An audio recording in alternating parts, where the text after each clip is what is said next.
Hi, this is Diana Taby Buchanan, and I'm your instructor for Inclin 302 Health Assessment this fall. This is a brief voiceover PowerPoint where I'm going to orient you to the class, including the course expectations and the kind of topics that we're going to cover this fall.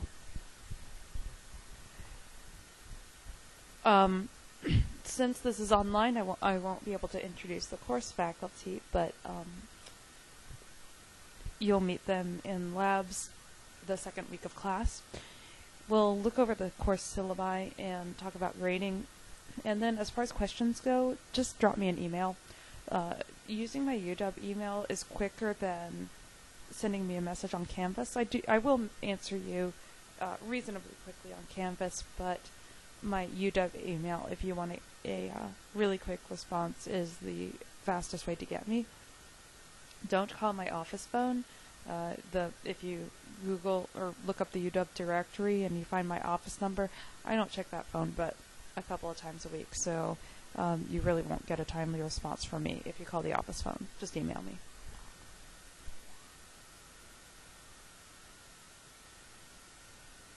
So here's the course webpage.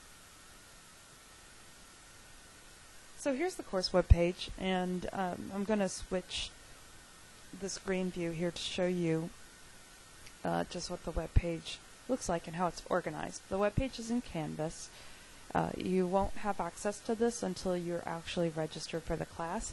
It's not instant. You have to give it a day, and then you'll be able to access the course materials. So let's go over to the actual course web page. No, come on. Need autumn 2013. There we go. So the course webpage has some glitches in Internet Explorer. I usually use it in Chrome. It works a bit better in Chrome. You might also try using it in Firefox if you're a PC user. Safari, I think it works okay in. Again, it has some issues on Safari Mobile if you're using an Apple mobile device. I've found that there are some things I can't get into, but most things I can.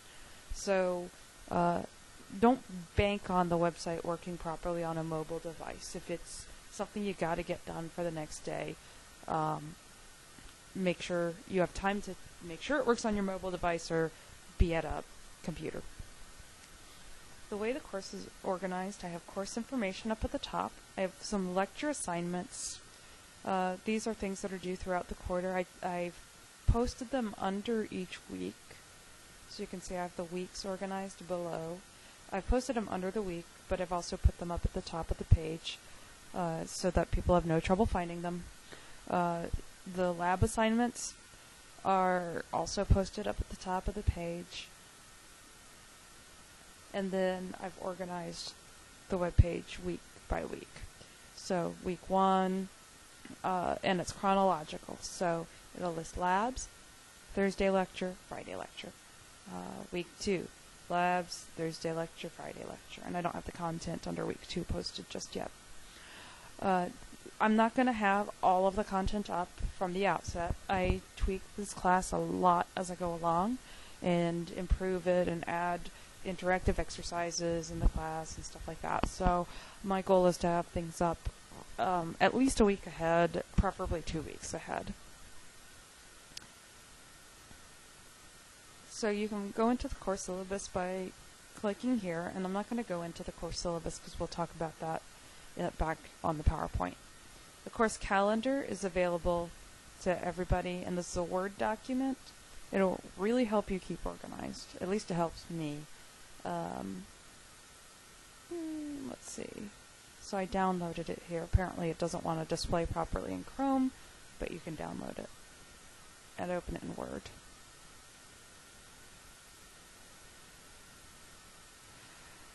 So you can see I've got it organized here where lecture with the weekly content is listed, the dates, the time, the location,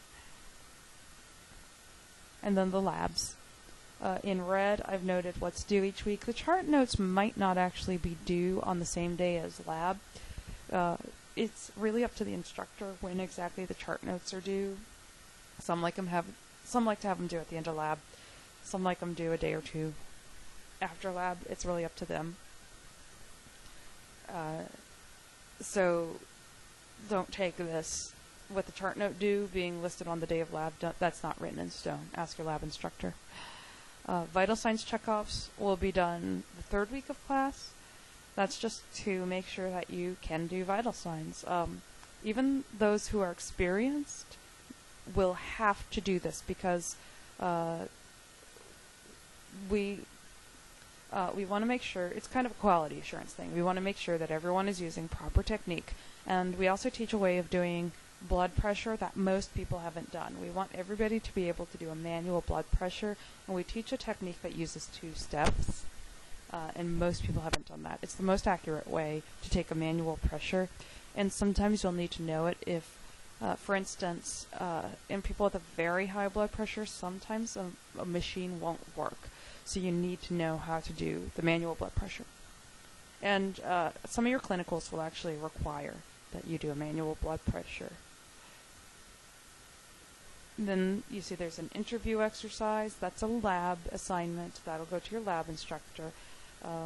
There's a form that guides you through this. You'll interview somebody with a health problem outside of your lab section. So this is because when you're in lab, you're working with all healthy people. Most of you have minor, if any, problems. Some people will have major health problems, but the majority don't. So to practice interviewing a patient and how to ask health-oriented questions and put them in lay terminology, we have you do an interview of somebody outside. It's best if it's someone you don't know super, super well. Like interviewing your mom isn't going to be as beneficial as interviewing your friend's mom, somebody that you may not know all the ins and outs of their life. And it has to be somebody with a substantial health problem. A one-time headache isn't what we're looking for. Find somebody with something like diabetes, irritable bowel syndrome, heart disease, something that they have to manage on an ongoing basis that requires substantial attention to their health. If you have any questions about what's an appropriate person or not to interview, you can ask either me or your lab instructor. Week 6, there's midterm self-evaluations. So this form is posted on Canvas, and you're basically evaluating your own progress in the lab section of the course. You'll fill this in and review it with your lab instructor. There's also an example of how to fill this out posted on the website, because you need to give examples. It says, are you doing satisfactory? And just saying, yeah, I'm doing fine. No, you have to do more than that, obviously. And so there's some examples of how to go about filling that out. I missed exam 1 here. Back on week 4, there's exam 1. That covers material of weeks 1 through 3. The exams don't cover stuff I talked about the day before. That wouldn't really be fair. So going down into November, there are 2 written assignments for lecture. These do not go to your lab instructor. They come to me, your lecture instructor. One is a focused or branching assessment homework. That's a homework that helps you understand the difference between the comprehensive head to toe. So we're teaching you how to do a really thorough examination of the person from head to toe. When you're working in the hospital or clinic, you usually don't do the full all-out head to toe. You'll usually use subsections, either a briefer version that gets the most important points, or sometimes you'll even just focus in on one system. And this we'll have a lecture on that, but this homework assignment will also help you practice going through the thought process of what parts do I need to assess, what parts don't necessarily need to be checked this time. Exam 2 is on November 15th. Again, it covers stuff weeks 4 through 7. So it doesn't cover the stuff on week 8, the week of the exam. Abdomen and nutrition are not on that exam. The second assignment that comes to me as your lecture instructor is the symptom assessment homework. And again, this is practice doing a full assessment of a symptom. So when someone has a symptom like pain, nausea, something that's kind of ongoing, you'll want to really fully characterize what's going on with the symptom. When did it start? What triggers it? How do they manage it? Stuff like that. And this assignment helps you practice that. No class on Thanksgiving. The final week of classes is week 11. Week 12 is finals week. Week 11, you're going to be doing a head-to-toe checkoff in lab. So this is a comprehensive head-to-toe exam. It is more thorough than anything that you're probably ever going to do in your hospital clinicals. But the reason we have you do all of it is because you'll need all of the techniques at some point or another. You won't always use all of them at once, but you will need to know all of them so you can use them when needed. So the head-to-toe checkoff is a demonstration that that you do in lab. It takes about a half an hour, and you do a head-to-toe on your lab partner. There's a write-up of the head-to-toe and you'll do a health history that goes along with this. You don't demonstrate the health history in front of the faculty. That you do on your own time. But the whole write-up of your head-to-toe and health history, that gets turned into your lab instructor. And then there's a final on December 10th. This is what the university time schedule where they placed our exam, because it's standard. They have a grid that we have to use as to when we give our final exams. It is semi-cumulative. It doesn't give equal weight to everything that I ever covered in the class. It gives more weight to the stuff that was covered after exam 2. So let's see, exam 2 is here on the 15th. So abdomen and nutrition through sexuality are going to be the most emphasized on the final exam, and then there will be content from the beginning of class, because health assessment is cumulative. It's not something that you can cram, take the test, and then never have to use again. You have to use this every week you're in clinical, and so you have to pass a cumulative exam to show that you know the content going forward. That's it for the course calendar. We'll go back to the webpage. So you remember I talked about the focused assessment homework and the symptom assessment homework. They're both listed with their due dates under the lecture assignments. So remember, lecture assignments do not go to your lab instructor. They come to me, and they get submitted online. So don't hand them to me in class. Don't email them to me. They need to be submitted through Canvas. And here is the link for the online submission. Lab assignments. I talked about that interview exercise. Here's the exercise, and here's an example, so you can see how someone did one of these before. The head-to-toe exam. Here's the guide for preparing. You'll take this to lab every week, because when you finish your weekly lab exercises, what you need to do is have this head-to-toe and start practicing. Any extra time, practice the head-to-toe through all that we've covered so far. So you'll keep building on the skills every week. As we cover more systems, you'll be able to do more of the head-to-toe. So do actually print this out, bring it with you to lab every week, or have it on your tablet or in some form with you in lab. This is the grade sheet, so you know exactly how you're being evaluated. We do tally up points as you're demonstrating, but the head-to-toe demonstration is pass-fail. So even though it's pass-fail, there has to be a benchmark for what is passing, and that's why we tally the points. But the points from the head-to-toe demonstration don't go into your course grade.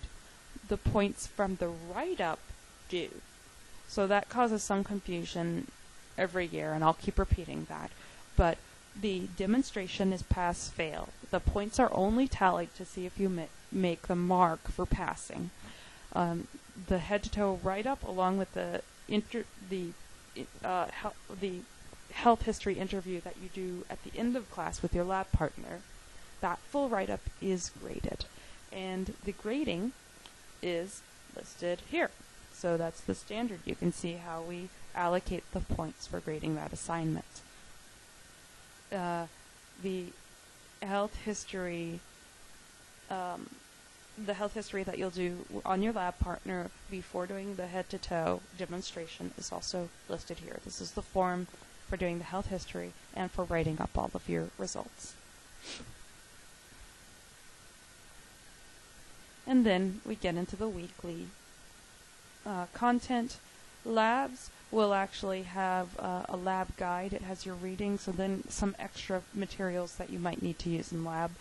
Like the first week, we talk about using two patient identifiers. Whenever you go into a patient's room, you should have them or when you start working with a patient, you don't have to do it every single time you go into the room. Unless you're giving meds, then you need to do an extra check. But when you start working with a patient, you have them identify themselves in two ways: name and date of birth, something like that. And so that content is not in your textbook or anywhere, so I have an extra reading in the lab guide that covers that. Then you'll have your Thursday lecture. So lecture prep is your readings for that lecture. Here you go. It gives topics and then what you need to read for that. So sometimes the readings aren't in the textbook. Sometimes they are something online, but usually they're out of the textbook. So Jarvis Text, Chapter 8. And then if there are specific page numbers I want you to focus on, I'll list those. And then the same for Friday. I'll have the reading followed by the PowerPoint. And I actually need to link this PowerPoint here. I have it. Sometimes, if you can't find the PowerPoint here, you can look under Files. But I really try to make it as easy as possible for you so that you don't have to go hunting. But the PowerPoints, the files are listed in this file folder as well. Let's go back to the homepage. And yeah, so that's about it for the course website. I hope it's pretty straightforward. I tried to make it easy to follow. The other thing that you're going to need is the access to the online videos. So these are videos demonstrating the head-to-toe exam. I will do a demonstration of the exams in class. So if it's like cardiovascular, I'll demonstrate how to do that. I will either bring in a mannequin or I ask for a volunteer, and I show you the techniques so that you have, a better idea than just reading it out of the book. You'll also watch the videos before going to lab. That is a requirement. If you go to the video, or if you go to lab and you haven't seen the video, the lab instructor will send you to the library to watch the video. We check online to see if you've been in Evolve to watch the video. And folks that come unprepared, it is a requirement that you come to lab prepared because that time is valuable. And if we have everybody coming unprepared, then folks aren't making a productive use of their time. So there are lab points for coming prepared, and it's a general course requirement, which I'll show you in the syllabus. But there are certain behavioral standards that you have to meet for this class that show that you're taking responsibility for your learning, and one of them is coming to lab prepared. So you do have to watch these videos, and failure to do so more than once will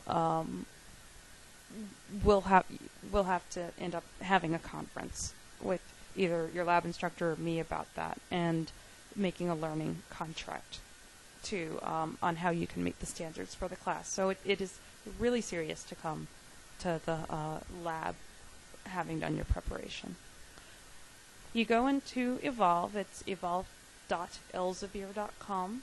You'll log in. I think you have to do a registration before getting into this, and I will post the there's a course number for the video series. I need to email that out to you guys, so I'll send an email and I'll post that on the Canvas webpage. But you type in your username and your password once you've set it. And then what you want is the Jarvis Physical Examination Health Assessment Online Video Series version 2. This is the course, actually this is the course number right here for this video series. It's 1390D TABY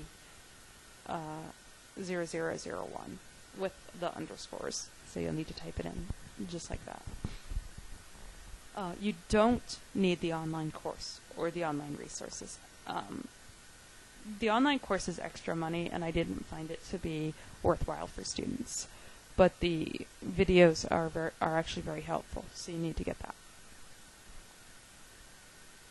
When you click on this link to the video series, you'll get an intro screen, and you'll either it'll say start the course from the beginning or return to where you left off, and that'll take you into this page. And this is where you see the different systems and regions to select from, and then the video plays in this window. I don't believe this works on Apple Mobile. As I recall, this uses Flash. So again, don't wait till, don't take the bus in early and expect to watch this on your iPhone. You have to be at a computer or have a mobile device that's not Apple in order to watch this. So the class is graded mostly based on the lecture. Let's see, I'll go to this page first. Lecture is 80 points, lab is 20 points. And so lecture, there are some participation points. We have in-class exercises that I've kind of little group work exercises. They're things to apply your understanding, because we know that people don't. The best way to learn isn't just sitting there listening to someone talking at you.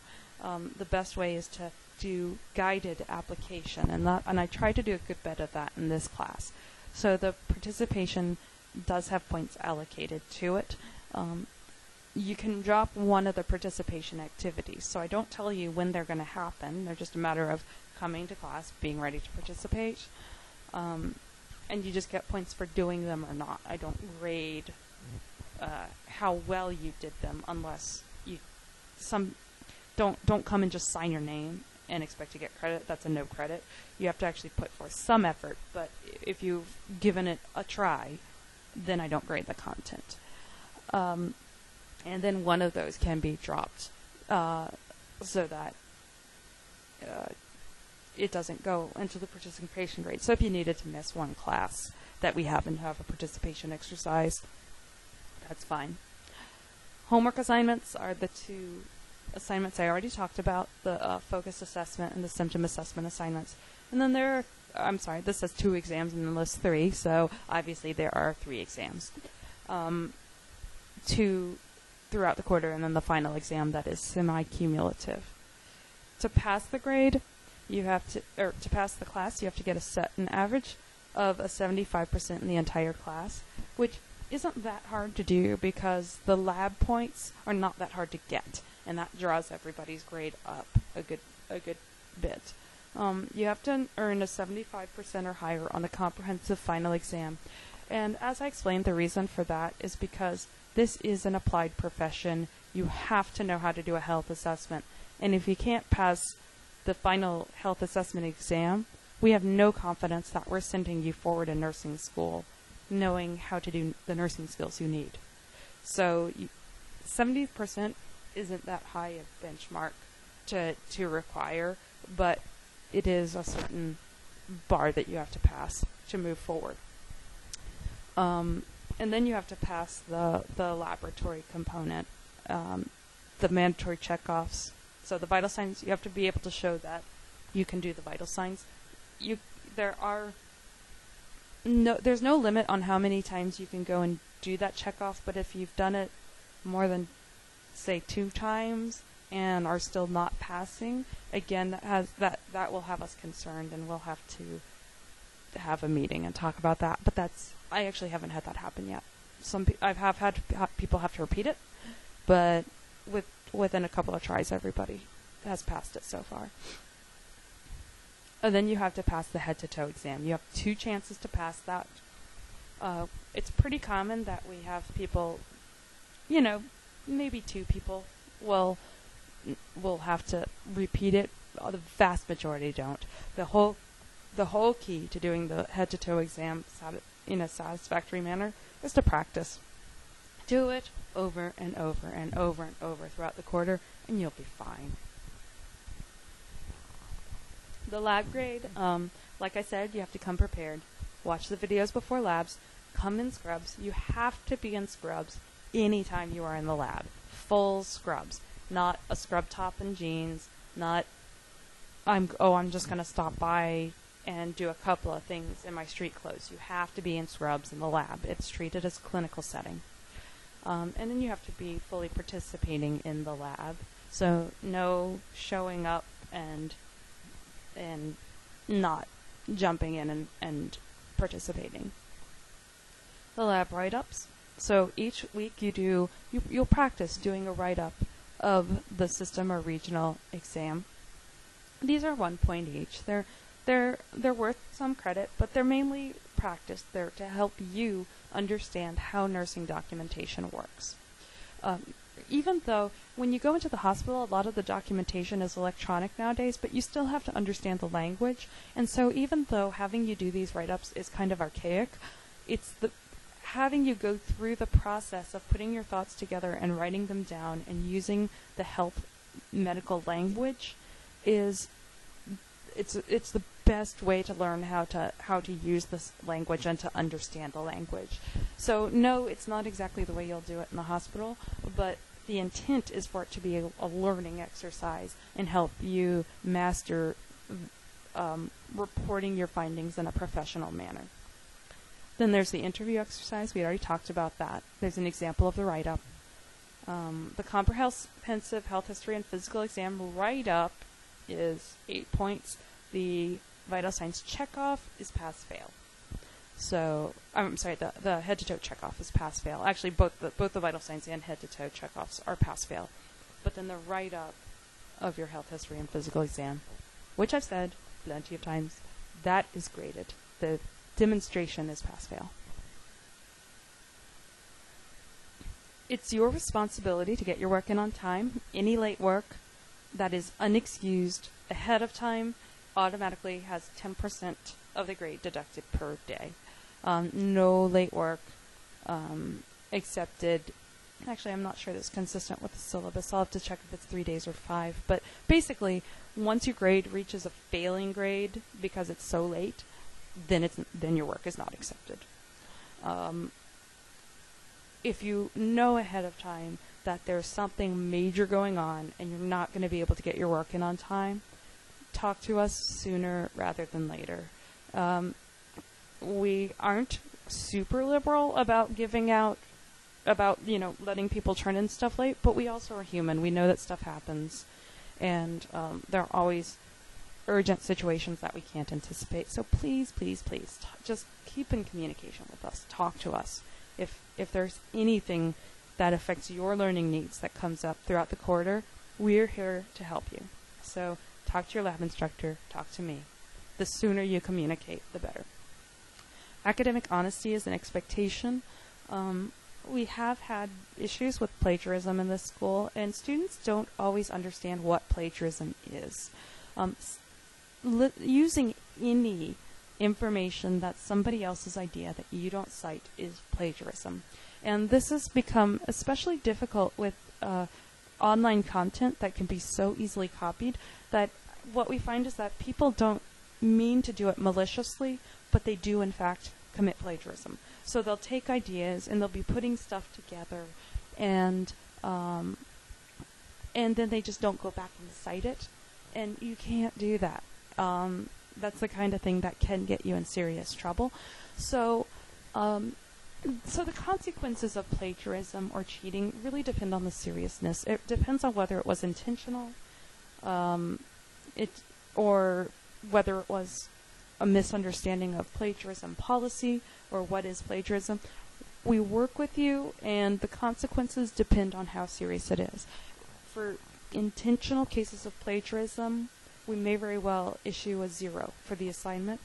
If we find that it's a misunderstanding or, a fairly innocent thing, we might have a redo for reduced points.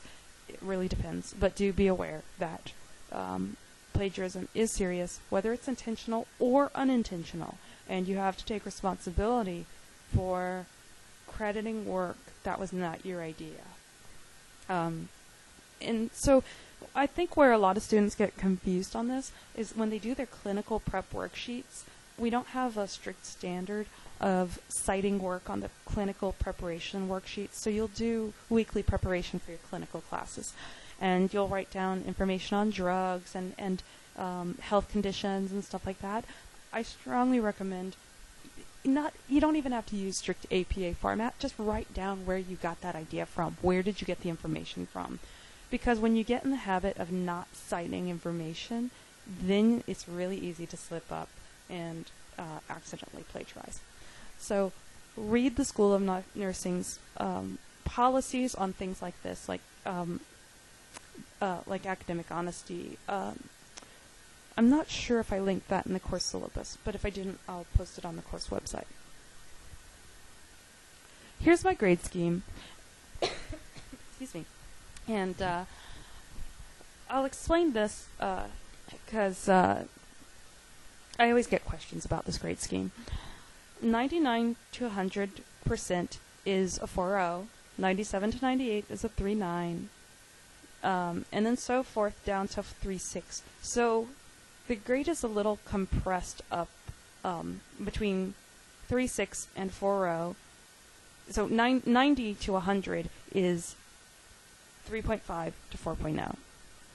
So it's 5 points for 10 percentage points. So it's a little compressed above 90%. And then below that, every percent is 0.1 of the grade points. So it's 89 is 3.4%, 88 is 3.3%. This grade scale is used in some of your other classes. Some of the other classes use a different grade scale. We do not have a standard grade conversion scheme at the University of Washington. That's a myth, if anyone says that. The conversion of percent to grade points is absolutely up to the instructor. And it's based on what is fair for that class. And I think what concerns people about my grade scheme is that they're worried that it's too hard to get a good grade.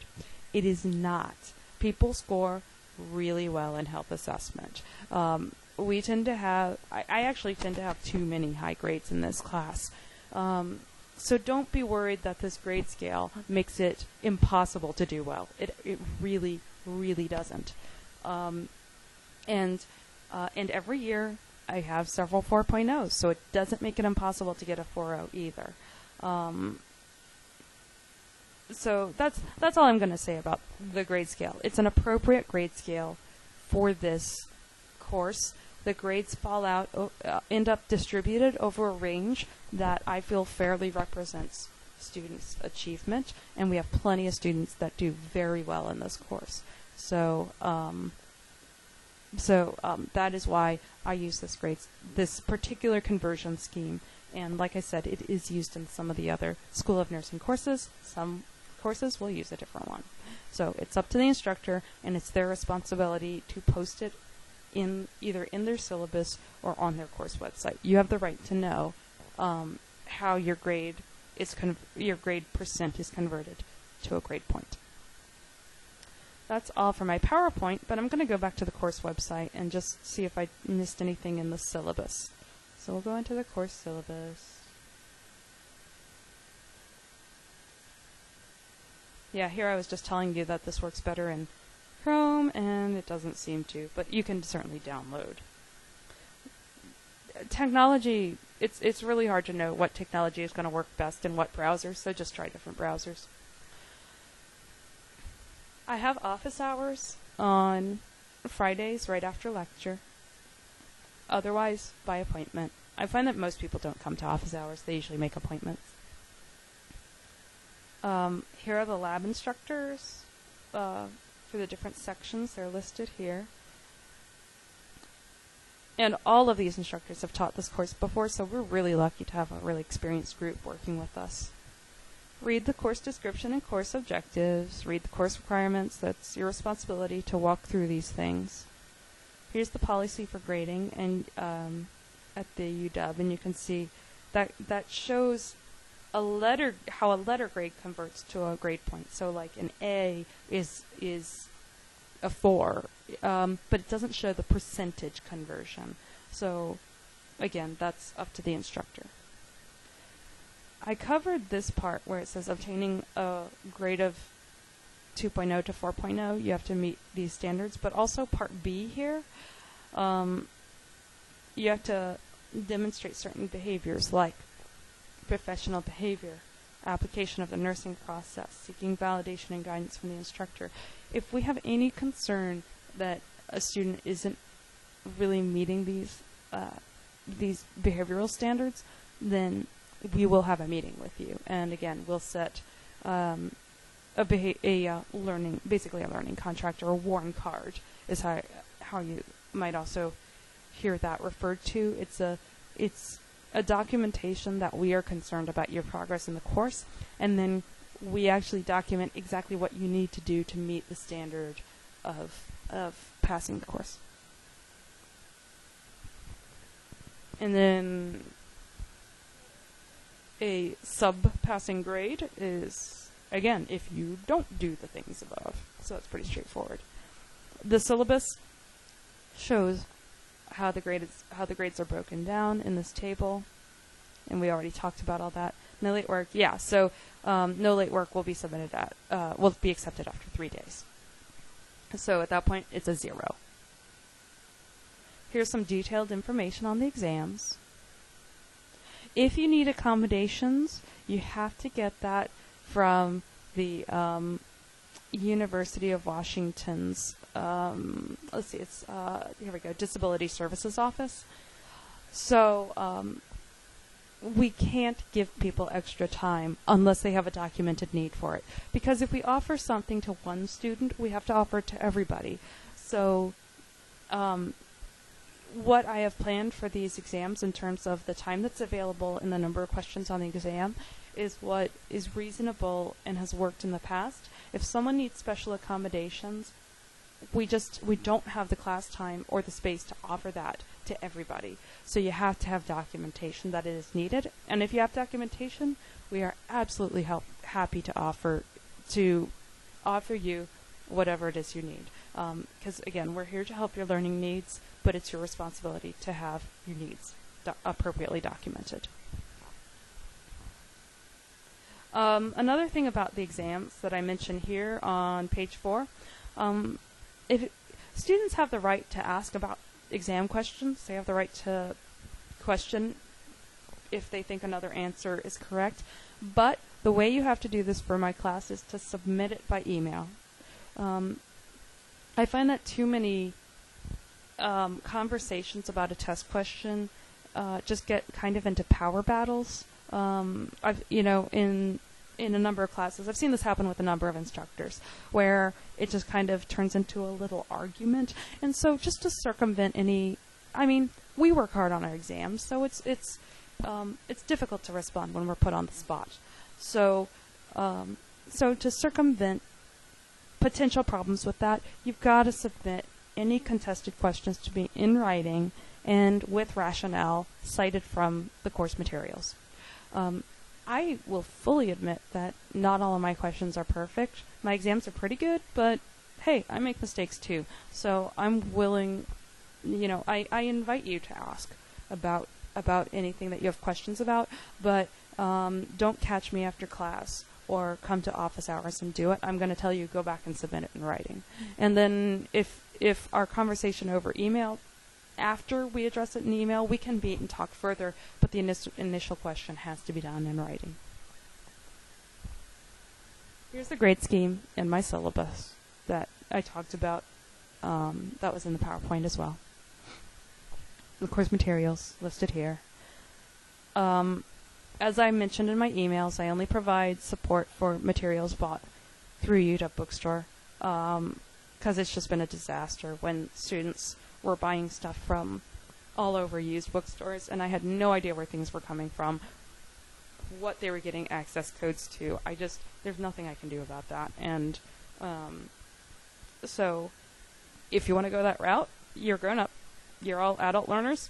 You can do that, but your responsibility is on you. Get it through the bookstore, and I'll do anything I can to help you if something goes wrong. Let's see what else. And then absence policies. The lab is considered a clinical experience. You are expected to be at lab. Absences are not acceptable unless you have a really valid excuse. We strongly discourage planned absences. It's not that unless it's an emergency situation, it will not be an excused absence, as explained in this policy. Anything that comes up, just converse with us sooner than later. We'll work with you. We'll let you know if it's something that we can or can't excuse. We have very, very little time this quarter that the lab is available for makeup sessions. We just can't do it for but so many students. So do your best to be in lab. Don't come if you're sick, because we don't want, sharing is good, sharing germs is not good. So if you are sick, let your lab instructor know before lab and stay home and get well. Otherwise, do everything you can, be in lab. Late buses are not a good excuse. If your bus always has trouble with traffic, take an earlier bus. Find another way of getting here. It's your responsibility to be in lab on time. If you're not there within 5 minutes of lab starting, so 5 minutes after lab starts, the door closes, and you may end up missing part of lab. So seriously, be there not only on time, but be there early. Don't plan to be away on finals week. A lot of people are tempted to get their flight out of town the day after their last final. The reason we can't do that in nursing is because we can't guarantee that you will have met your clinical objectives by then. Sometimes if people need to redo their head to toe, they may end up doing that at the end of finals week. If people need to maybe you were sick throughout the quarter and you need to make up time in your clinical course in 306, that may have to run through the end of exams week. You're expected to be here the whole quarter. Don't book a flight out of town early for Thanksgiving. Don't book a flight out of town right after your final exam. If there's something you really need to get to at the end of the quarter, or you need to be away for, talk to your instructor. But especially, don't go out of town early for Thanksgiving. That is not acceptable. You have to be here for lab, because we can't make it up. And if everyone decided to go out of town, then that would be a massive problem. So that is not going to be an excused absence. All right, so I think that's all I have to cover. That went a little longer than I meant it to, but I think that's hopefully covered most of your questions. If you have any other questions, email me. Like I said, I'm much happier to answer an email than to have frustrated students. I'm here to help your learning. I want to be approachable, and I really, really try to get back to students quickly by email. So I hope it's a fun quarter. I really love this class. It's a lot of fun for me to teach, and I think it's one of the classes where you get to start feeling like a nurse. You really start to understand hands-on skills. So I hope it's fun for you too. And I will see you all soon.